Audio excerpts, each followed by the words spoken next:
Just I want to explain, or I want to ask you what you can understand from the picture, which is shown in the PowerPoint.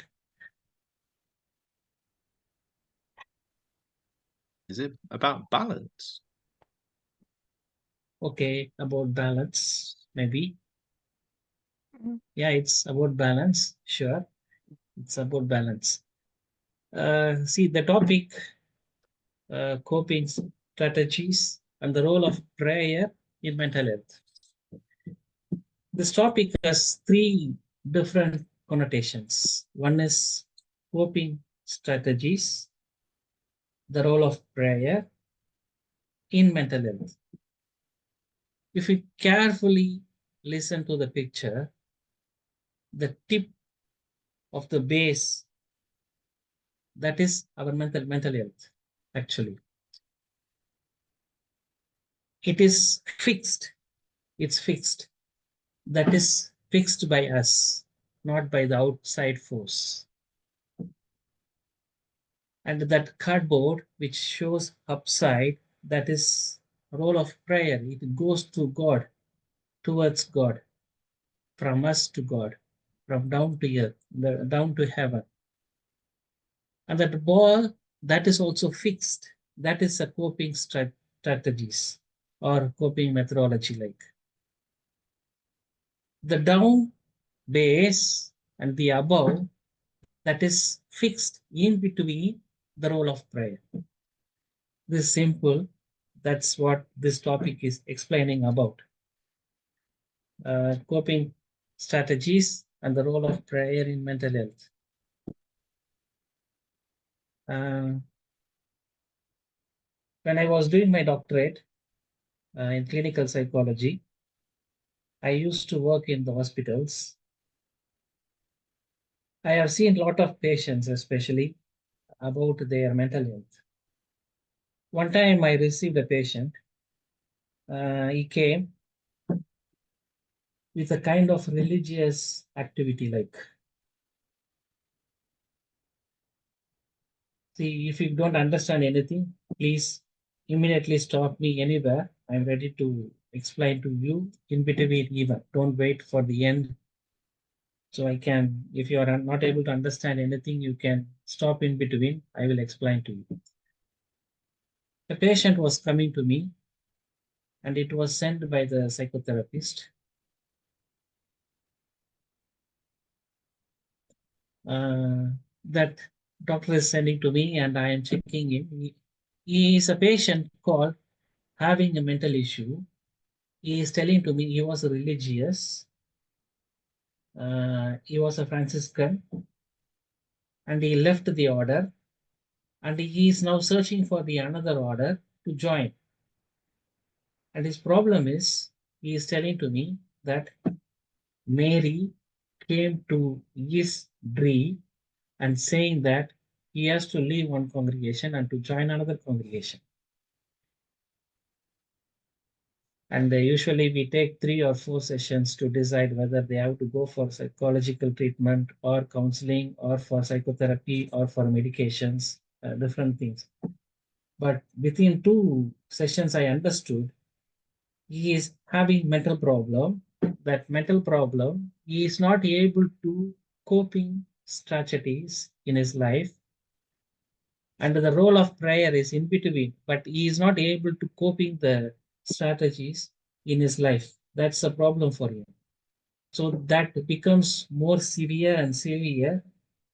He needs medication. So we were compelling him to for the medication. Many times we fail this mental health. That's what I said. Mental health is a base for everything. When we are not fixing the mental health properly, we are we are suffering a lot. Uh, with this introduction, uh, I want to go explaining about this coping strategies, the role of prayer in the mental health.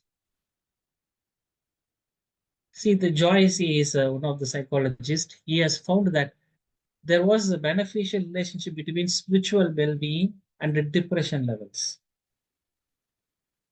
and where religious life or spiritual beliefs were a very significant coping mechanism. These are the main issues that we could see it today. For a believer, prayer is a spiritual religious coping that is very possible to do while struggling in the healing process. Faith teaches us to rely on God in all things, including when dealing with illness. One way that is commonly done by a person to establish a relationship with his Creator is through prayer. As a good relationship is built based on the communication, someone will communicate with God if he wants a good relationship.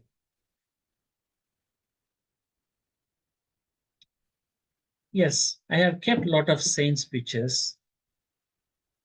Can you understand what is their coping strategies and the role of prayer in their mental health? We can't say that it's mental health, it's a kind of mental issue, but they make a spirituality through that.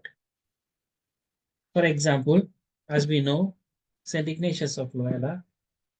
St. Ignatius of Loyola was a military man. He was working in the military, you know it, and he got some wound. He was in the hospital. He was having a lot of struggles, but that struggle physically and mentally, he found the coping strategy in his life, saying that taking education to the people will make him an active and very creative person. That is his coping strategy. And it through the role of prayer, he came out of that issues and he is a saint now today. If you search about St. John of the Cross, St. Teresa of Avila, St. Teresa of Lisieux, or St. Teresa of Calcutta, in all the saints' life, there will be some kind of struggle. And from that struggle, they found the coping strategy in their life. And through the prayer, they were winning as a saint. St. Teresa of Calcutta, if you want to see, she was in one congregation. She wants to join another, but she is not happy in the teaching field. And she wants to find where she can find the happiness. She was having struggle, but she found to help for the poor. St. Teresa of Little Flower, she was having a lot of struggle when she was living with the sisters, but she found through prayer, found that little way of living spirituality will help her. Saint Teresa of Avila too, and Saint John of the Cross even he was in the dark night, he was in a struggle, but through that struggle, to the prayer, he was finding that there is a spirituality of mysticism. So he is bringing a new spirituality like.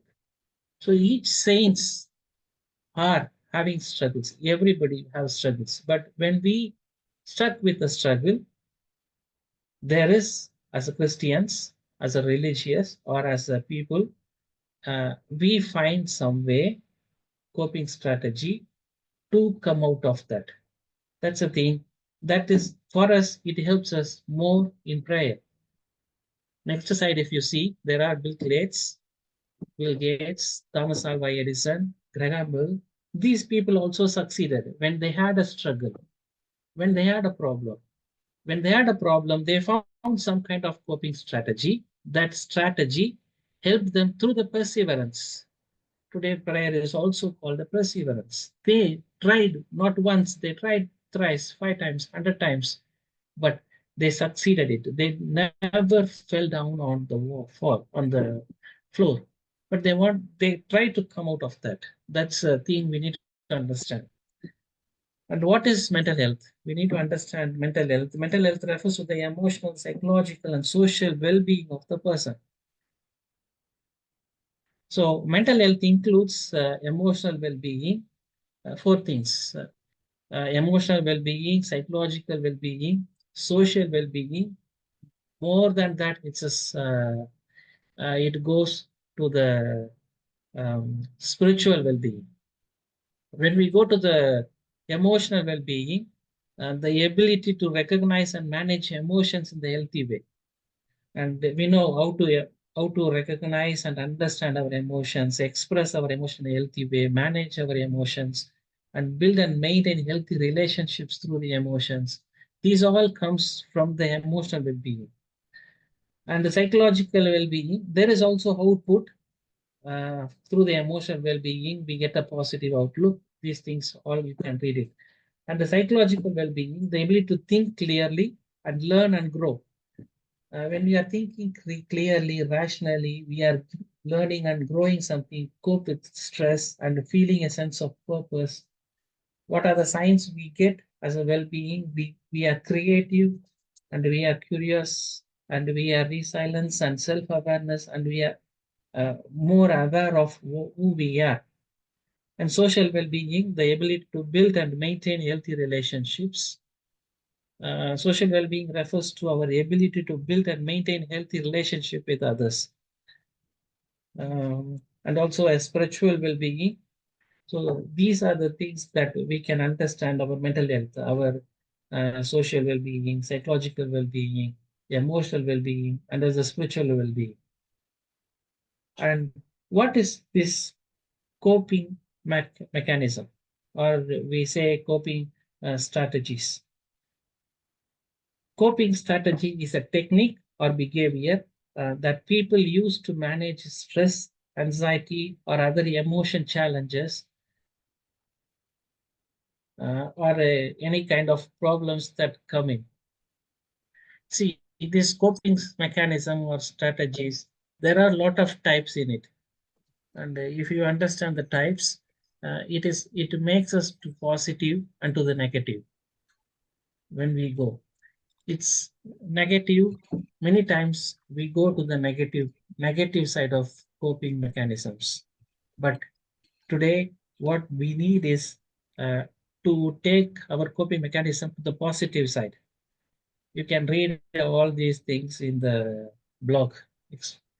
So when we are taking into the positive side, we are also benefits of teaching coping. We are becoming more confident, helps manage emotions, improves independence, helps manage stress, helps work through challenges, improves self regulations, improves behaviors. And these are things we are getting when we are teaching ourselves these coping strategies. And also, there are many different coping strategies. And what works for one person may not work for another. We may take different things. For example, some may take problem solving, some may take cognitive behavioral therapy, some may take relaxation techniques, some may take social support or exercise or healthy lifestyle or mindfuls. So, by developing effective coping strategies, individuals can better manage stress and improve their overall mental health. When we speak about this coping mechanism, coping mechanism, there are three things. One is emotional focused coping, second one is problem focused coping, and third one is cognitive focused coping. This emotional focused coping is when we focus emotionally and we try to come out of that. And problem focused coping to come out of the problems and to find the solution for it. And cognitively focused coping is to control the problem and neutralize it. According to Lazarus and Foltzman, they emphasize only the problem focused coping and emotion focused coping. Wherein problem focused coping efforts are made to change stressful situation through problem solving. Emotion focused coping is carried out by referring to efforts to change difficult situation, which is sometimes done by changing the difficult situation cognitively without changing the actual situation. This problem focused coping or emotional focused coping or cognitively focused coping, these will reinterpret the cause of stress within us. Cognitive, uh, these three kinds of focused copings will reinterpret the cause of stress. Maybe We may also grow positively and returning to the religion or humor or acceptance or seeking social supports. There is also a negative system, dysfunctional coping focus. But many times we come out of this dysfunctional coping focus. Many times when we get some problems or when we get some mental issues, immediately we go back to the negative situations. But we need to go positively. That's what I said. We need to go to the positive system of cognitive, and then we can solve a lot of issues. Prayer, when we speak about prayer, First Thessalonians chapter 5, verse 17 to 18, it says, prayer should be done continuously, and in it there is a thanksgiving. And Luke chapter 11, 18, 8 says, the nature of prayer in this verse is urgent and earnest. And Luke chapter 18, verse 1 to 18, it says, God helps people who pray day and night, and God doesn't even linger to help his people. So James chapter 5, 14 to 16, it says, prayer is also used as a mean for believers to ask God for healing. Through this James 5, chapter 14 to 16 only, we are got the sacrament of anointing of the sick. So it's a prayer also used as a means for the believers to ask God for healing. So now, what is the role of prayer in mental health? We need to understand how important the role of prayer is in the healing process. Saint Teresa of Calcutta used to say, whenever she is having struggle or problems, she goes to the Blessed Sacrament and asks for the grace, and she do things. That was her coping strategy. So prayer is a breath of life, a source of strength, and even an answer for everyone who believes in him.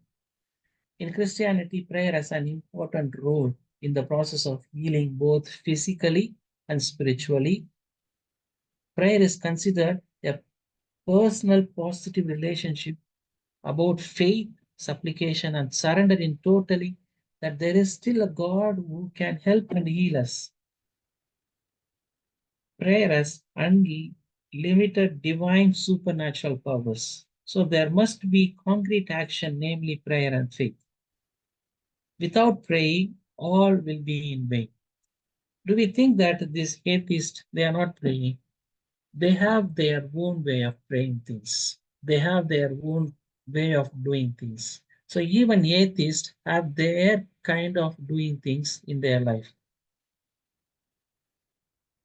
So one of the secrets of the super spiritual life is need to pray with perseverance. That's what I said at the beginning. Thomas Alva Edison, Bill Gates, and Graham Bell, all these people, whether they prayed or not, but they stand with the perseverance.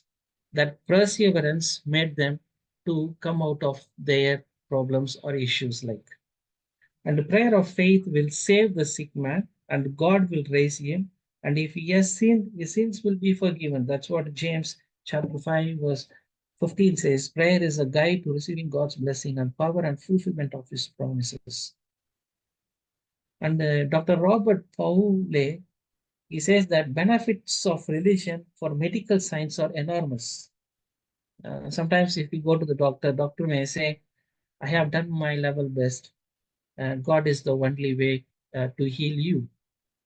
Doctors have given, but the faith that is within ourselves, that's what we, God's word itself is a powerful, is a basic for declaring prayer to be answered to all forms of illness, both physical and psychologically.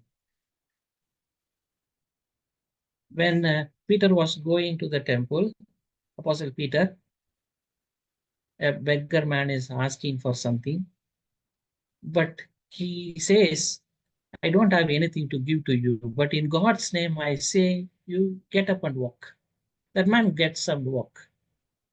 It's that's God's word itself is a healing process that we are getting through ourselves.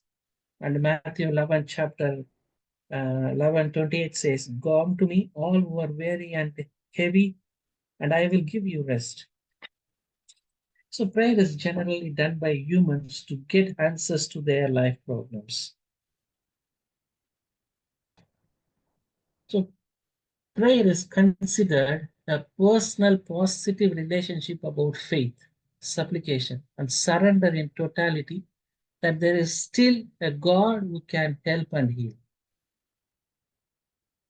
And that hope that is given to us as a Christians, that through the prayer, the role of prayer, we are able to come out of all our issues, all our problems, all our struggles, all our mental issues, and we are finding a coping strategy. God is helping us to find that coping strategy in our life.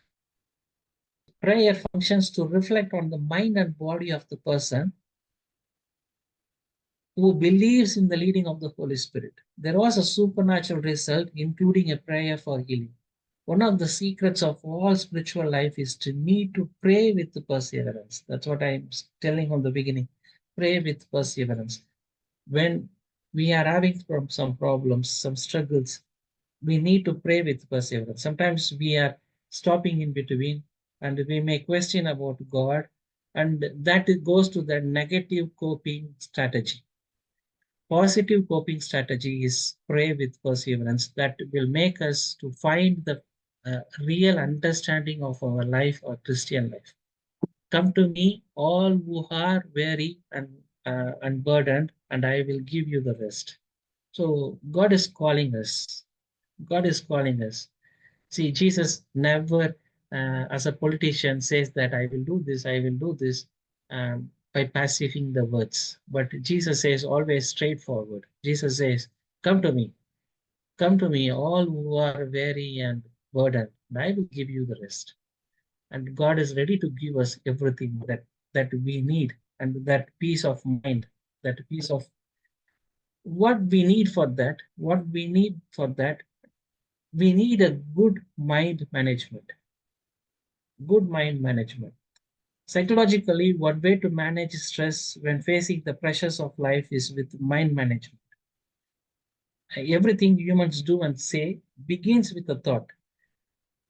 The need to manage incoming thoughts through mind management, which is done properly and correctly, will be able to help facilitate talk between the conscious, subconscious, and unconscious minds. So prayer can help us psychologically to do good mind management, because basically prayer is something that is positive and gives us hope. Today in our mind we have a lot of things, and that lot of things disturbs us in many ways. And even what we plan may not be done properly because our mind is disturbed, our mind is confused, and we are not able to do what we have to do in our lives. Sometimes we struggle with that. But this mind, good mind management, will help us how when we are praying. So prayer can also benefit mental health. That can be emotional support and stress reduction, hope and optimism, and meaning and purpose, and community and connection. So when we are praying, we are getting emotional support, stress reduction, hope and optimism, meaning and purpose, and community and connections. And there is no specific method or procedure for praying to get effective prayer. We may think how to pray, how to relate with God. We may have questions for that. Prayer is not a spell reading, or prayer is not just a mere cry for help. Prayer requires a bond of relationship with human and God. Because to be able to see and experience the answer to prayer requires belief in God's love and omnipotence. And this bond of relationship will help us. Yes, this bond of relationship will help us to experience God in our life. It's between human, also with God. See, keep praying until an intimate relationship is being built through prayers, and eventually the unshakable belief in His omnipotence. Many times we don't believe. Our faith is very important here. If you want to pray with perseverance, if we want to have a prayer in our life, in all our struggles, all our problems, all our joys, we need faith. Once faith is established, the answer to achieve mental and spiritual healing will be provided by God. And we need to achieve that through our faith. And when we are achieving our faith, prayer can also help us to benefit our mental health, and it will help us to grow with our uh, more healing within ourselves and to heal others, those who are with us. Because many times I see when we are not healed, we are making others hurt. When we are not healed through the prayer, we are not making others happy.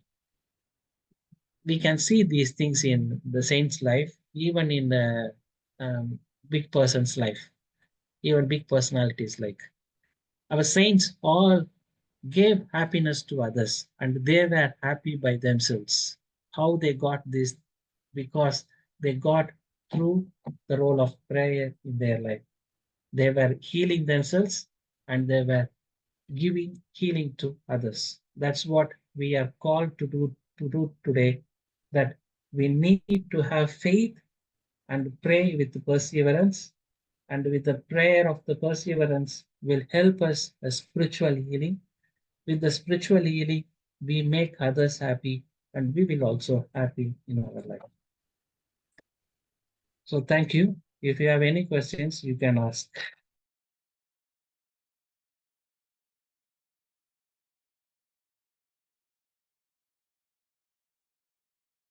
This what you have asked is a different topic. It can be spoken in different ways, in many titles like.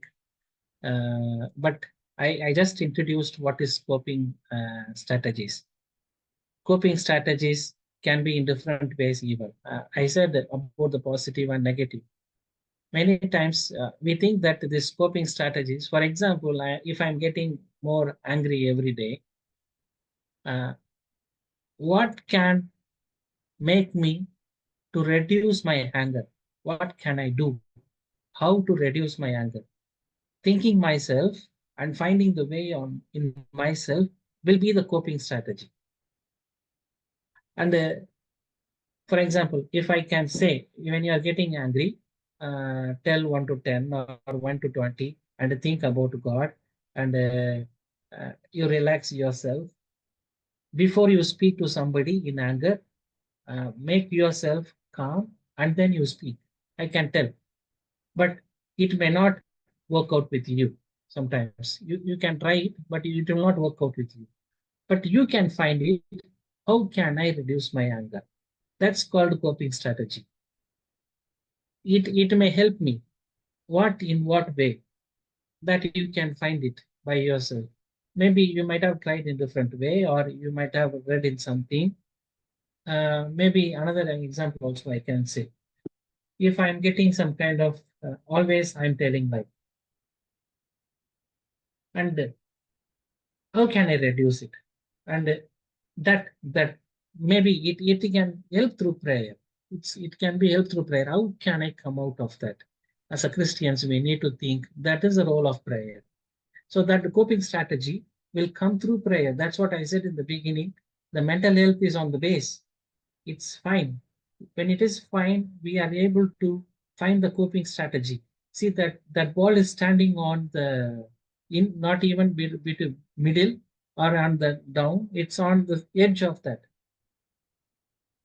See, when we are finding that coping strategy on by ourselves, we are able to make the role of prayer in a proper way.